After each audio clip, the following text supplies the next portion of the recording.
Bonjour et bienvenue dans la deuxième partie de ce tutoriel. Dans la première partie, nous avons appris à supprimer les néons de votre image originale pour obtenir ceci.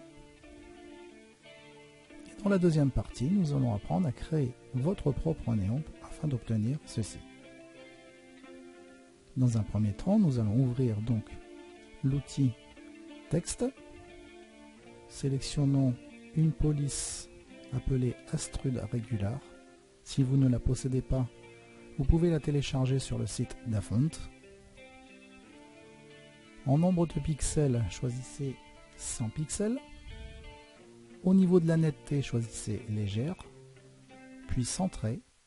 Et en couleur de texte, sélectionnez le blanc. Validez. Saisissez votre texte. Puis, surlignez-le afin de le travailler. Pour cela, allez dans le menu Fenêtre, puis Caractères. Dans ce menu, nous avons plusieurs items. Ici, nous avons le nombre de pixels que l'on peut déplacer en se plaçant ici vers la droite ou vers la gauche. Celui-ci, c'est l'approche des caractères. Donc vous pouvez rapprocher vos caractères ou les éloigner. Celui-ci, la hauteur de vos lettres. Et ce dernier, la largeur de votre écriture. Vous pouvez également ici modifier la couleur, mais nous la laisserons sur le blanc. Vous pouvez également rapprocher les lettres entre elles. Pour cela, cliquez entre deux lettres, puis touche Alt enfoncé. Pressez le curseur de gauche de votre clavier afin de rapprocher les lettres.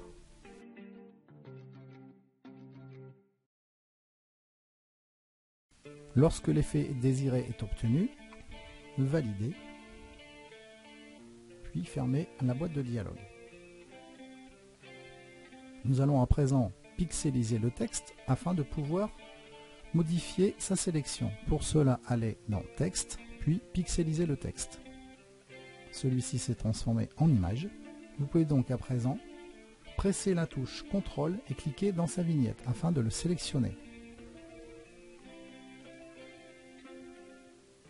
Cliquez dans le menu Sélection, Modifier, puis Contracter.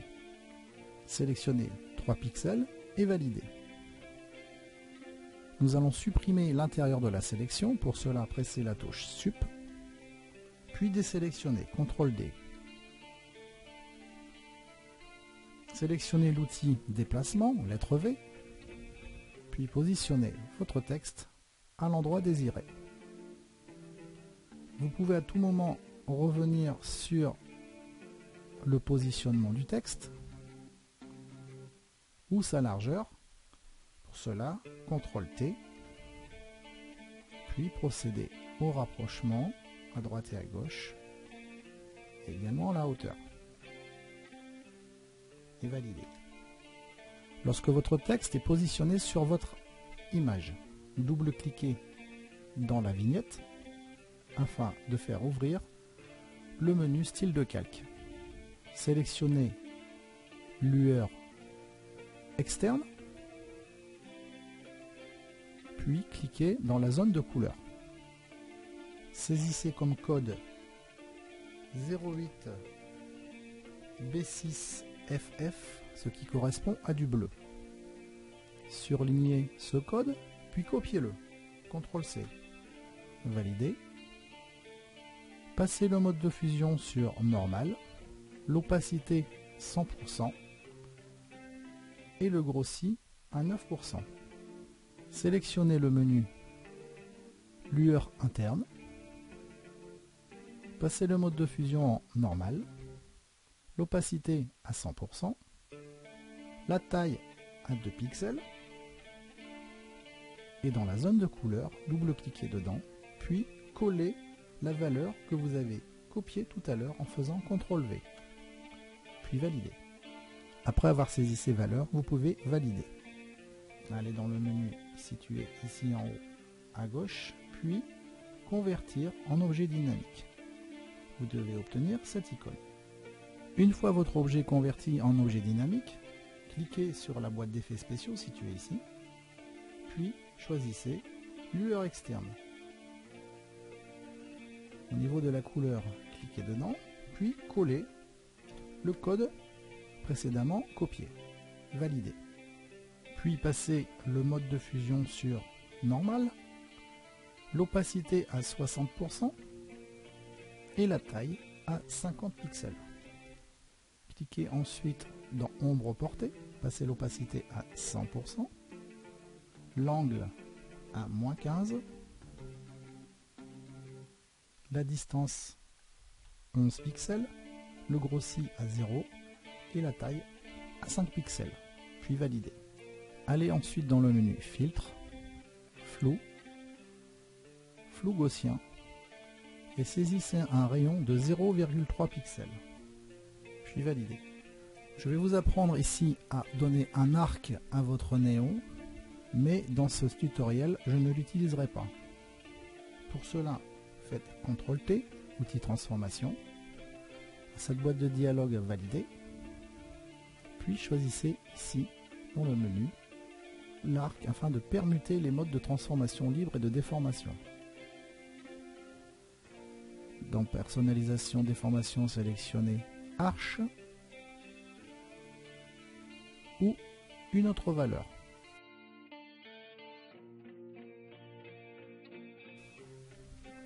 Si vous avez choisi l'arche, vous pouvez réduire l'inflexion, par exemple à 25%. La hauteur également, vous pouvez l'augmenter. Toutes ces valeurs peuvent être modifiées. Comme je vous l'ai dit, je ne l'utiliserai pas dans mon tutoriel. À présent, nous allons créer une copie de ce calque. Pour cela, une fois sélectionné, faites CTRL-J. Puis touche CTRL enfoncé, cliquez dans le premier calque de texte. Une fois les deux calques sélectionnés, faites CTRL-G afin de les regrouper dans le groupe nommé groupe 1. Vous pouvez, si vous le désirez, double-cliquer dans le nom, puis le renommer.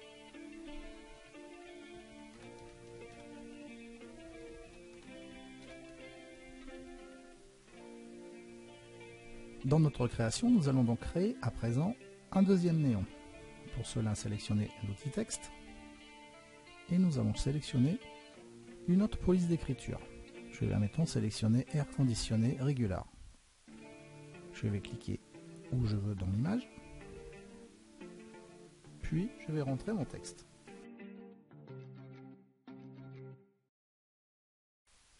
Si vous désirez centrer les deux textes ensemble, touche CTRL enfoncé, cliquez sur le groupe, sélectionnez l'outil déplacement, lettre V, puis cliquez dans aligner les centres dans le sens horizontal. Sélectionnez votre image d'arrière-plan, sélectionnez l'outil pipette, puis cliquez dans une zone afin d'obtenir du rouge.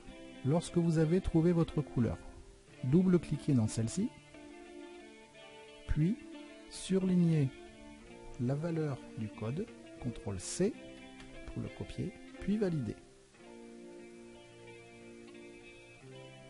Ensuite, sélectionnez le calque de texte numéro 2, allez ouvrir la boîte de style en cliquant dedans, puis sélectionnez lueur externe. Au niveau de la couleur, cliquez dedans, puis collez votre code couleur précédemment choisi et validez. Modifiez le mode de fusion sur normal, passez l'opacité à 100%, et puisque le néon est beaucoup plus petit, passez sa taille à 7 pixels. Sélectionnez ensuite lueur interne.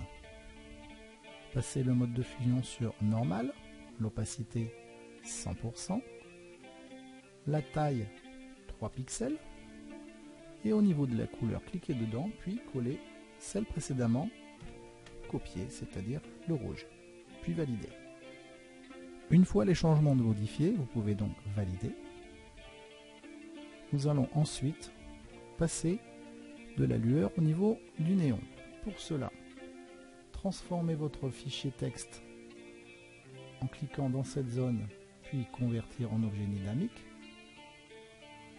Ouvrez le groupe de texte effectué tout à l'heure.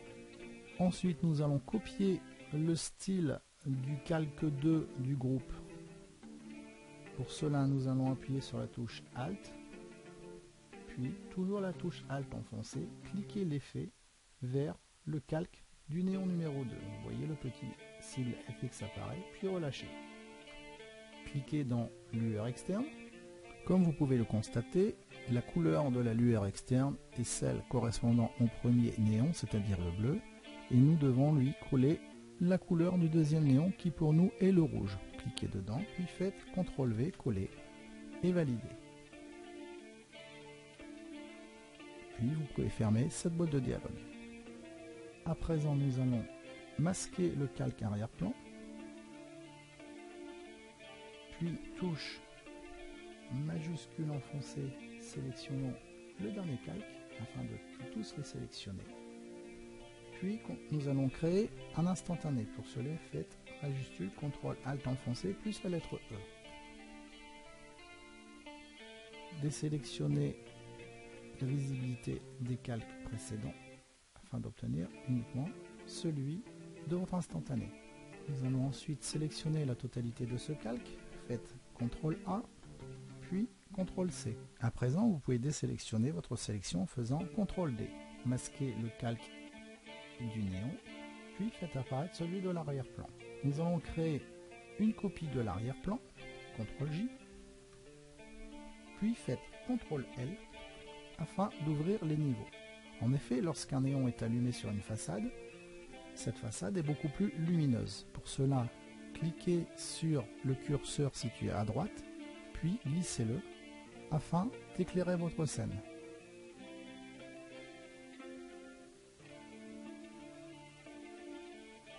Ici, nous allons voir la différence au niveau du ciel. Voilà, validé. Une fois cette opération effectuée, créez un nouveau calque, puis allez dans le menu Filtre, Point de fuite. L'opération consiste à positionner votre néon dans la perspective du bâtiment. Pour cela, assurez-vous que cette zone Outils création de plan soit active, puis cliquez dans l'angle du bâtiment. Ensuite, cliquez sur une deuxième zone de l'angle du bâtiment. Allez ensuite sur un troisième angle, puis un dernier angle.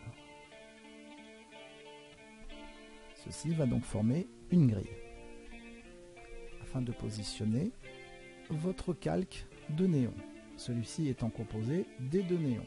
Vous pouvez, si vous le voulez, positionner cette grille beaucoup plus haute, puisque ici notre néon va se positionner dans la partie centrale du bâtiment. Donc, cliquez et glissez. Vous pouvez dépasser de la zone.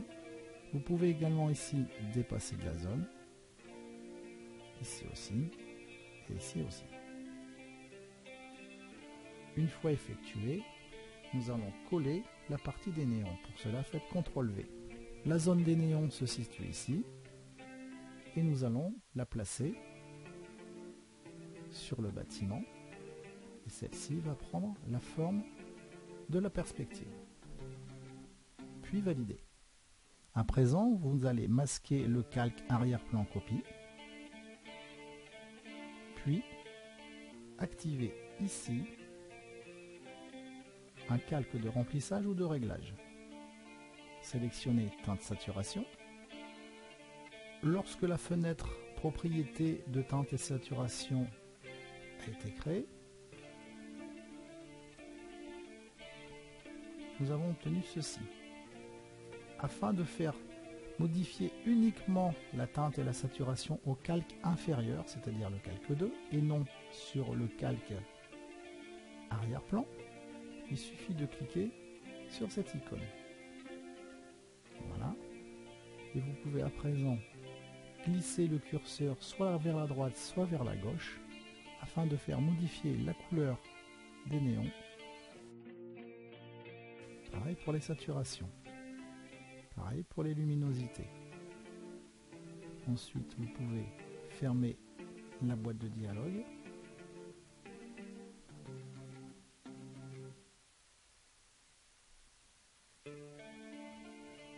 Ce tutoriel touche à sa fin.